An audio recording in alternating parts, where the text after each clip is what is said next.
तक आपने देखा। माधव को सरोजा की बात कि वो पिता बनने के लायक नहीं है चुभ जाती है। माधव सरोजा से ऐसा कहने का कारण पूछता है तो वो उसे समझाती है कि पिता बनना कितनी बड़ी जिम्मेदारी है। सरोजा माधव को उसके पिता गिरजापति का उदाहरण देती है कि कैसे उन्होंने अपनी एक पहचान बना ली थी जब माधव दुनिया में आया था, और इसी वजह से माधव को वो सब ऐशो आराम मिला। सरोजा की बात माधव को समझ में आ जाती है और वो सरोजा से कहता है कि वो भी कुछ बनकर दिखाएगा। माधव जहाँ ऐसा कहकर आगे बढ़ता है वहीं बल्ली उससे टकराता है। बल्ली माधव को बताता है कि उसे भी यही कहा गया है कि जब तक वो अपने पैरों पर खड़ा नहीं हो जाता उसकी शादी नहीं हो पाएगी। माधव और बल्ली की आपस में बात होती है और दोनों ये तय करते हैं कि वो कुछ करके दिखाएंगे। माधव और बल्ली इसी मंशा से गिरजापति के पास पहुंचते हैं। गिरजापति अपने किसी खास काम में बहुत मशगूल होते हैं। माधव उनसे कहता है कि उसे खुद का अपना कुछ काम शुरू करना है। गिरजापति कहते हैं कि उसे पहले अपने भाइयों के साथ काम सीखना चाहिए, फिर अपने खुद के काम के बारे में सोचना चाहिए। माधव नहीं मानता।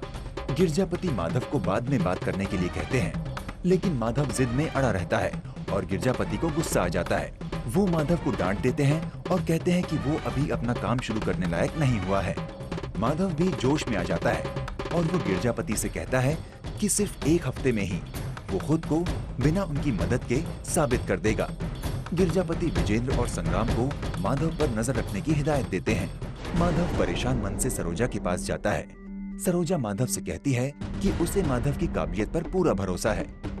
माधव सरोजा को बताता है कि उसने गिरजापति के सामने खुद को एक हफ्ते में साबित करने की चुनौती ली है। सरोजा माधव की इस चुनौती पर सोच में पड़ जाती है। अब आगे। माधव, एक मिनट।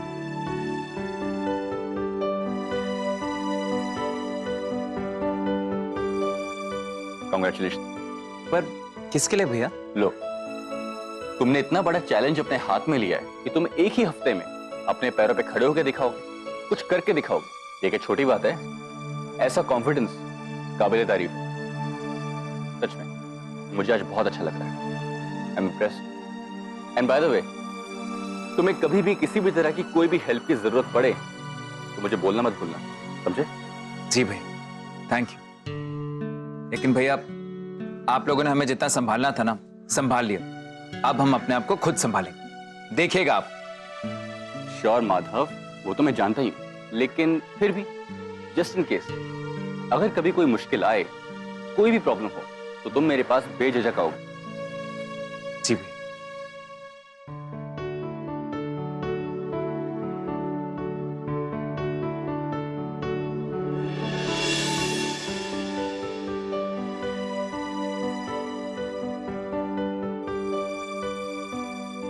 अरे माधव भैया, क्या कहते हैं, आ जाएं? बिल्कुल बल्ली।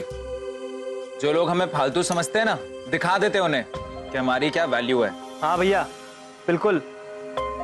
यार बल्ली, हमारी मार्केट में वैल्यू क्या होगी? मतलब हम कौन सा बिजनेस करेंगे? भैया, वैल्यू से आपका मतलब कि मार्केट में हमारी क्या धाक है? हाँ। अरे भैया, फिर तो पूरे बाजार में बस हम ही हम छाए हुए। वो पनवाड़ी के 1000, मिठाई वाले के 600। इसी तरीके से बहुत से लोगों को उधार है हम पे।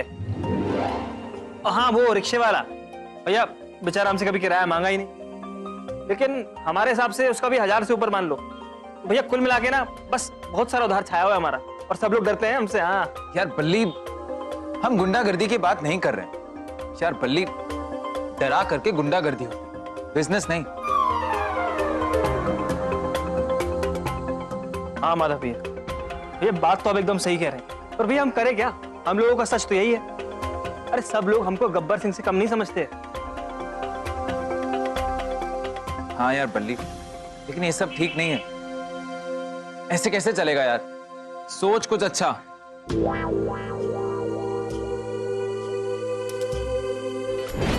लो भैया, चाय पियो, बढ़िया चाय है।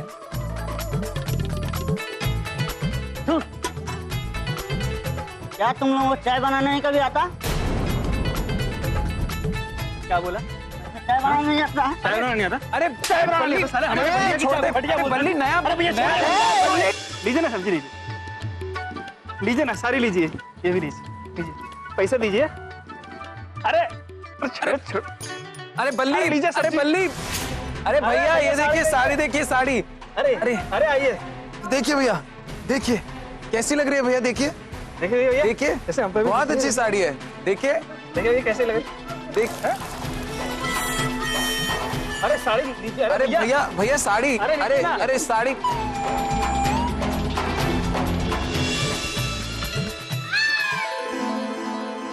भैया अब बुरा है भला है जैसा भी है, सच तो यही है कि आज तक हमने लोगों को भरपेट कूटा पीटा, धमकाया, डराया है, और यही यही हमारा धंधा है, डर का।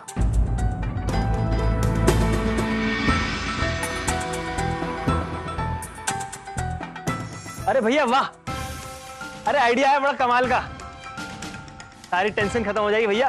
क्या आइडिया, बोल। भैया हमने सोच लिया कि हम किस चीज का बिजनेस करेंगे। किसका डर का। मतलब? अरे भैया अब तो आप जेल से भी वापस आ गए, और आपके नाम से ना पहले लोगों की हवा टाइट थी, अब तो सोने पे सुहागा हो गया। बस यही डर जो पहले हमारे लिए पैसे बचाता था, अब हमारे लिए पैसे उगाएगा। बल्ली, अरे हाँ भैया, हम लोग ना हफ्ता वसूली करेंगे, और इस पूरे शहर में कोई मायकालाल है जो मैं हफ्ता देने से मना कर दे? अरे सब कांपते हैं हमारे नाम से। हाँ अरे नहीं यार बल्ली, कुछ लोग दिलेर भी होते हैं, जैसे वो ऑफिसर था। हाँ भैया, लेकिन उसको भूल जाइए, कभी कभी ना भूले भटके तीर इधर उधर लग जाते हैं, उसको छोड़ दीजिए। अरे बाकी सब लोग तो डरते हैं ना हमसे। हफ्ता वसूलते समय अगर वो ऑफिसर फिर से मिल गया तो?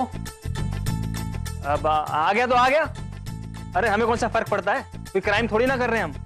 भैया लोगों को डराना धमकाना क्राइम नहीं होता है, अरे ये तो जवान मर्दों की निशानी होती है। हाँ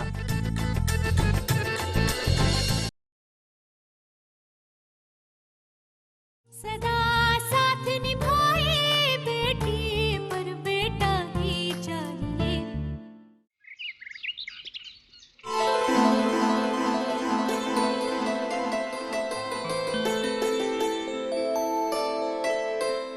मंजू बहू,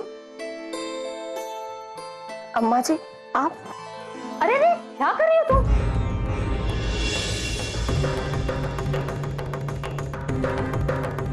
कितनी बार तो समझाया है तुम्हें, ऐसे झटके से मत उठा करो तुम। थोड़ा तो ध्यान रखा करो, तुम्हारे पेट में राय खानदान का चिराग पल रहा है। जैसे जैसे दिन नजदीक आ रहे हैं और ज्यादा लापरवाह होती जा रही हो तुम।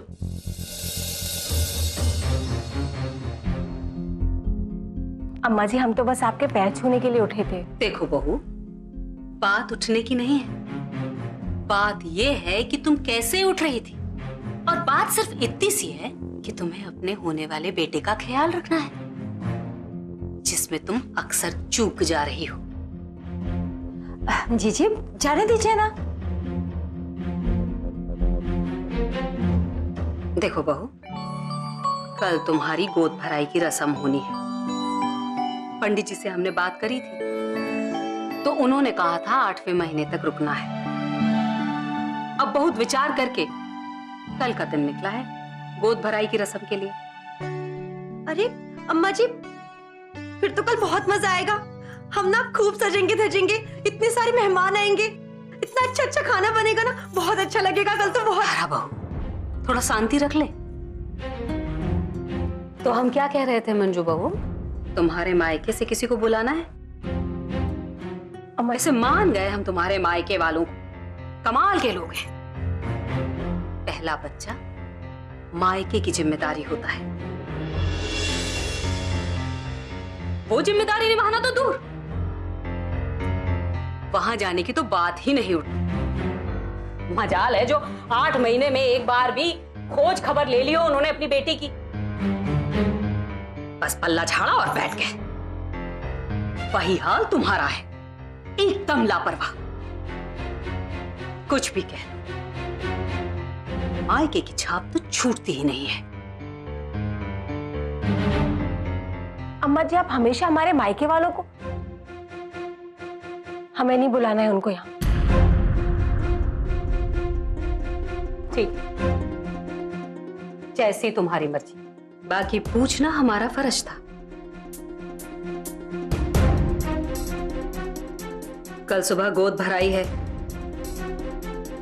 अपनी चाची जी से सारे नियम कर्म अच्छी तरह से समझ लेना तुम। तुम्हारे मायके वालों से तो कोई उम्मीद लगाना ही बेकार है।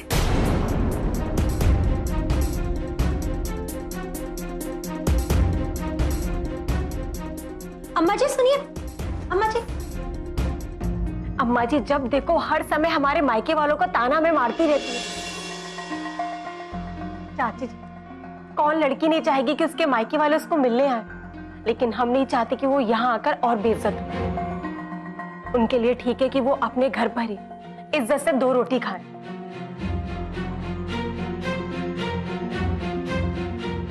शांत हो जाओ बहू, शांत हो जाओ।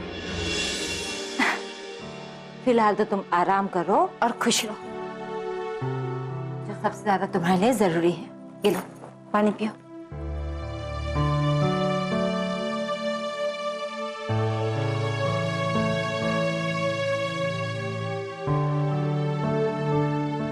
हाँ चाची जी, खुश तो हम जरूर रहेंगे, लेकिन जब हमारा बेटा आ जाएगा और उसी के साथ साथ इस घर की बड़ी बहू की इज्जत भी ना हमारी गोद में आ जाएगी, तभी हम अपने मायके वालों को यहाँ बुलाएंगे।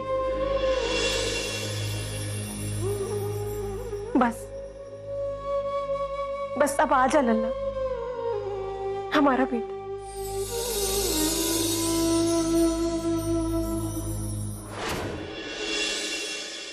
सारी लो, सारी भाभी, सारी लो, सारी। 50 रुपए किलो, 50 रुपए किलो। 100 रुपया, 100 रुपया।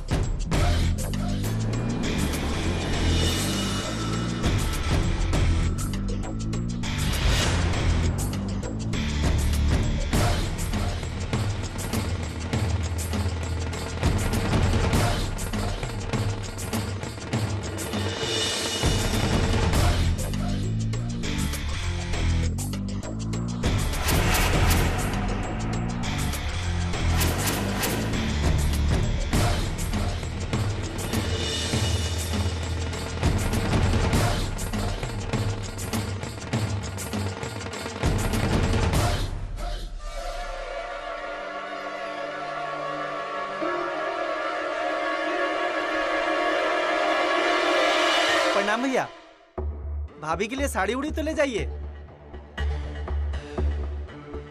पल्ली, हम इनसे हफ्ता वसूलेंगे। कितने गरीब लग रहे हैं यार, इनके पास क्या होगा? भैया, हम इनसे कौन सा सही में हफ्ता मांग रहे हैं? ये तो हम इन्हें थोड़ा डराएंगे, धमकाएंगे, उससे क्या है ना, हमारा दबदबा फैल जाएगा। चलिए।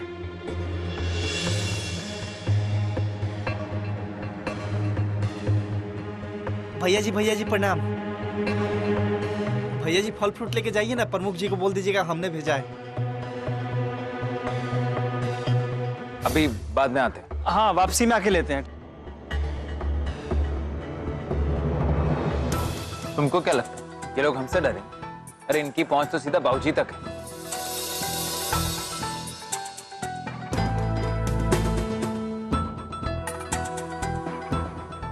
20 रुपए पाव साहब, 20 रुपए पाव सब्जी ले ली साहब। हरी ताजी। ओ साहब, हरी ताजी सब्जी लीजिए। भैया, मुर्गा मिल गया है। 20 रुपए पाव, 20 रुपए पाव, 20 रुपए पाव। और ये तो हमसे जरूर डरेगा। अरे नहीं यार बल्ली, देख ना कितना परेशान दिख रहा है, इसको रहने दे यार। चल चलते। अरे माधव भैया, हम इसे कौन सा मारने वाले हैं? हम तो बस इसे झूठ मूठ कर डराएंगे। हमारे लिए प्रैक्टिस हो जाएगी ना, फिर बड़े बिजनेस वालों की तिजोरियों को ना शान से हटेंगे हम लोग। हाँ अरे बल्ली, वो सब तो ठीक, लेकिन देख ना सब कितने खुश दिख रहे, और उसे देख बेचारा कितना परेशान है। लगता है इसके साथ कुछ बहुत बड़ी घटना घटी। हमें पता करना होगा। चलो।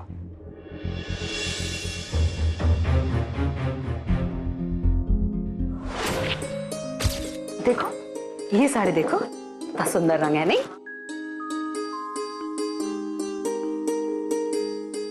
किसी बूढ़े बुजुर्ग के लिए है ना? हाँ जी जी, हाँ ठीक है, ये भी दे देंगे। अरे सरोजा बहू,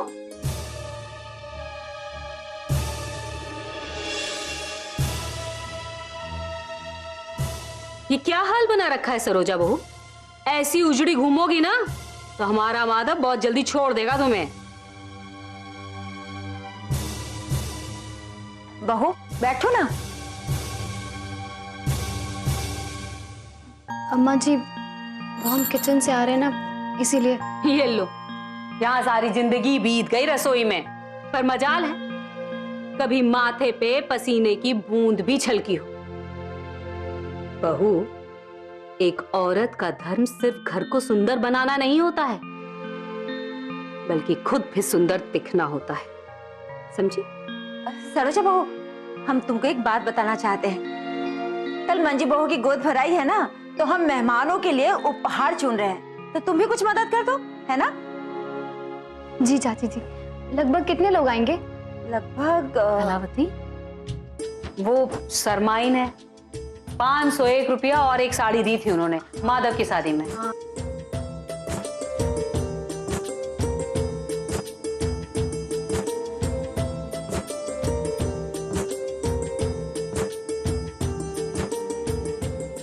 कितने हुए? लगभग 15 लोग तो होंगे। 15 लोग। चाची जी, हमें लगता है कि इतने सारे गिफ्ट कम पड़ेंगे इतने लोगों के लिए। क्यों ना हम लोग बाहर से रिटर्न गिफ्ट मंगवा ले, वैसे भी इन सब चीजों की जरूरत लगेगी हमें बाद में। बात तो तुम ठीक कह रही हो सरोजा बहू, सही है। हाँ जीजी, बहू तो एकदम ही सही कह रही है। देखो, ये मंजू बहू की गोद भराई हो रही है, इसके बाद तुम्हारी बारी है, इसलिए सारी चीजें अच्छी तरह से समझ लो तुम। अम्मा जी, हमारी बारी क्यों? अभी तो हम लोग की उम्र कितनी है? क्या बात करती हो? अरे जब लड़की की शादी होती है ना, उसका बचपन पीछे छूट जाता है। अम्मा जी, अभी अभी तो इन्होंने कुछ करने के लिए सोचा है, और इन्हें जिम्मेदार बनने में कुछ समय तो लगेगा ही ना। कहना क्या चाहती हो तुम? हाँ, अगर हमारा बेटा अपने खाली हाथ भी झटक देना तो नोटों की बारिश हो जाए। जमींदार का लड़का है वो, उसे कुछ भी करने की जरूरत नहीं है। बड़ी आई हमारे बेटे को लायक बनाने वाली।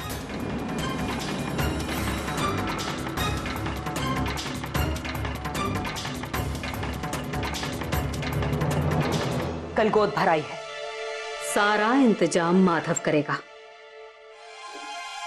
ये नोटों की गड्डी उसे दे देना।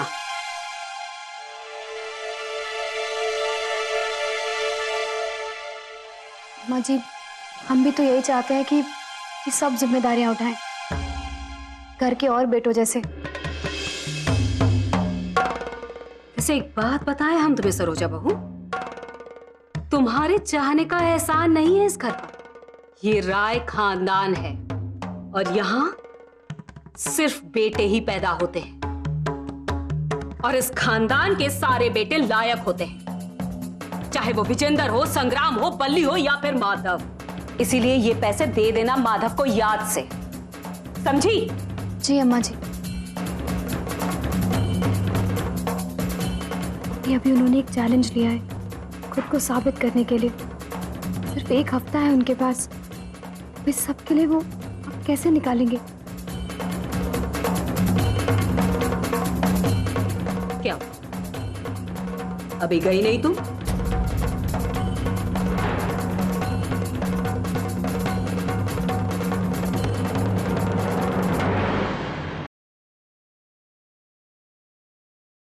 सदा साथ निभाए बेटी, पर बेटा ही चाहिए। अगर इतना सब लोग हफ्ता में ले जाते हैं तो फिर आपका परिवार खाता कैसे? अभी तो पुलिस आई थी साहब, गुंडों का आना तो अभी बचा हुआ है। ये देखिए, 30 रुपए की सब्जी बेचे हम, अगर ये भी ले जाएंगे वो लोग, आज हमारा परिवार भूखे सोएगा। माधव भैया, इसमें तो कोई जान प्राणी नहीं है, अगर इसको डराएंगे ना तो हम शेर कम और चूहे ज्यादा लगेंगे। क्यों ना हम इसकी प्रोटेक्शन की जिम्मेदारी ले लें? अरे हमारा दबदबा भी बन जाएगा। भैया जी ये स्कूल कॉलेज का लफड़ा नहीं है। हम जिन गुंडों की बात कर रहे हैं वो बहुत खतरनाक हैं।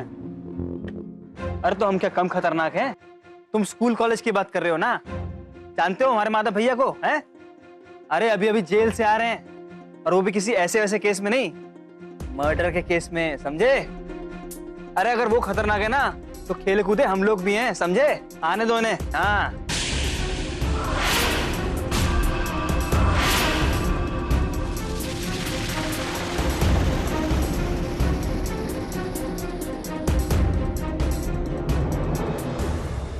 माधव भैया चलो फूट लेते हैं, मामला थोड़ा गड़बड़ लग रहा है।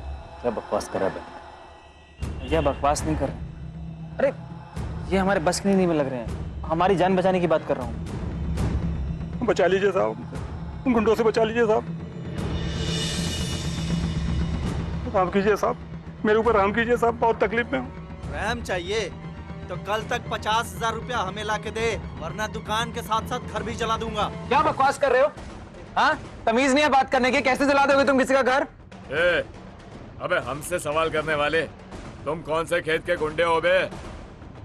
हम गुंडे नहीं हैं, एक आम आदमी। अगर गुंडाई पे उतर गए ना तुम लोग कुछ बोल नहीं पाओगे, समझे? माधव भैया शांत शांत। सुन भाई, मुझे तेरे से कोई परेशानी ना तेरे से कोई मतलब है। परेशानी इस आदमी से है, क्योंकि ये हमारे साहब से 50,000 रुपए दबा चुका है। और भाई मार धाड़ किसे पसंद है? हाँ, बात तो प्यार से भी सलटाई जा सकती है, इसके लिए तो आए थे हम। अगर हमें दया आई तो हम हमारे साहब के लिए बेकार हो जाएंगे, चाहे सीधी उंगली से या फिर टेढ़ी उंगली से। और कर्जे का पैसा निकालना वो हमारा काम है और हमारी नौकरी है, समझे?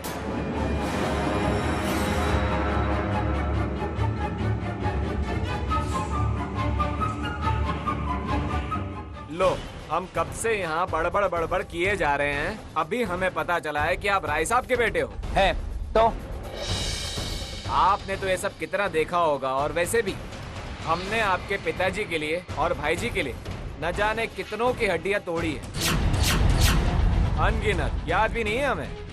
वैसे भी तुमसे क्या झगड़ा करना, अरे तुम तो हमारी बराबरी के निकले। और तू कल मुझे पैसा तैयार चाहिए, समझा? और प्रमुख जी से कहना कि याद किया था हमने। चलो रे।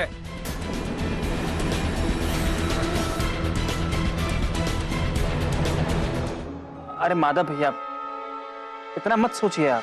क्या ना सोचो बल्ली, सुना तुमने उसने क्या कहा? उन्होंने हमारे बाबूजी और भाई के लिए बहुत सारे गरीबों की हड्डियां तोड़ी, यानी कि इन सब गुंडों के पीछे हमारे बाबूजी का भी कहीं ना कहीं हाथ। नहीं नहीं भैया, आप गलत समझ रहे हैं, ऐसा कुछ नहीं है। मना कर रहे थे हम कि आप लोग उन लोगों से मत उलझिए, हम 2 दिन की मोहलत भी नहीं ले पाए, अब तो हमारा कुछ भी नहीं बचेगा। आप बिल्कुल चिंता मत, ना कोई आपकी दुकान को उठाएगा और ना ही आपके घर को। हम लेते हैं आपके प्रोटेक्शन की जिम्मेदारी। हम देंगे आपको 50,000 रुपए।